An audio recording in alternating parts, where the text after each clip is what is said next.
Isang mapagpalang araw po sa ating lahat. Ako po si Jonella Bianca de Aguilar. Ito po ang aking Day 185 devotion para sa ating 365 daily devotion na pinamagatang Sino ang Warrior Angel sa Bible? At ang topic natin ngayon ay Michael Arcangel. Sabi po dito yung concept na Michael is described in scripture as an archangel, a chief angel who leads God's heavenly armies. He appears as a warrior in the cosmic battle between good and evil. Notably in Daniel 10, Jude 1 verse 9, and Revelation 12. Michael's role is not just defensive but authoritative. He stands guard over God's people and contends against the forces of Satan. His presence reminds us that unseen spiritual battles are real, and that God has appointed powerful beings to fight for His purposes and protect His people. At ang Bible verse matinatagpuan sa Daniel chapter 10 verses 12 to 13. Then he continued, "Do not be afraid, Daniel. Since the first day that you set your mind to gain understanding and to humble yourself before your God, your words were heard, and I have come in response to them. But the prince of the Persian kingdom resisted me 21 days. Then Michael, one of the chief princes, came to help me, because I was detained there with the king of Persia." Sa Tagalog po, sinabi pa niya sa akin, "Huwag kang matakot, Daniel, sapagkat mula pa na magpakumbaba ka sa harapan ng Diyos upang magkaroon ka ng pangunawa. Dininig na ang iyong dalangin, kaya nagparito ako. Ngunit pinigilan ako ng pinuno ng kaharian ng Persia sa loob ng 21 araw, hanggang sa dumating si Miguel, isa sa mga pangunahing pinuno na sumaklolo sa akin, sapagkat naiwan ako noong nag-iisa kasama ng mga hari ng Persia." At ang teachings mo rin ay number 1. Archangel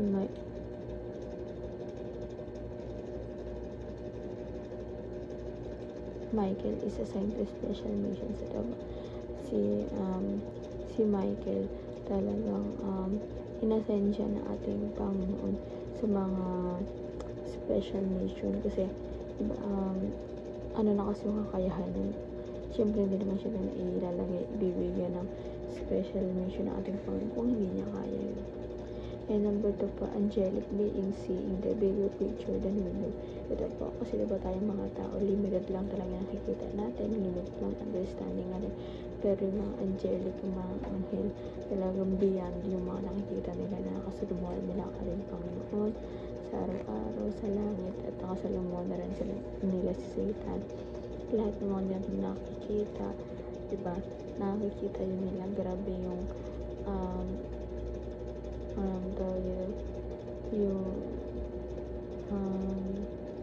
karunungan nila, yung kaalaman nila.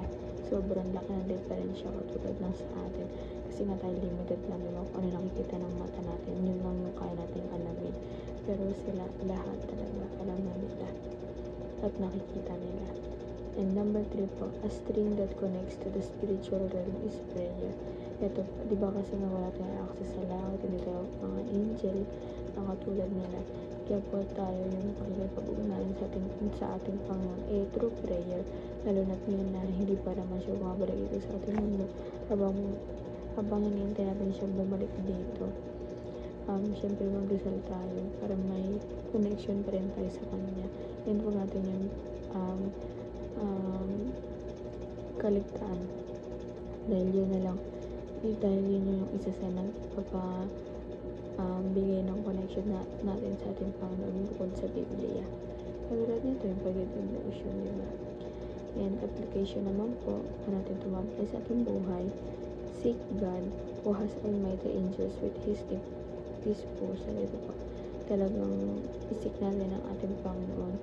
Talagang, kasi syempre, diba, dami niyang makapangyarihan siya, and may mighty angels pa siya. talaga mag-seek tayo sa ating Panginoon. Wag natin kalimutan yan sa ating pagdarasal. And number 2 po, study the Bible for what God has revealed for us. Ito po, aralin po natin maigi ang ating Biblia.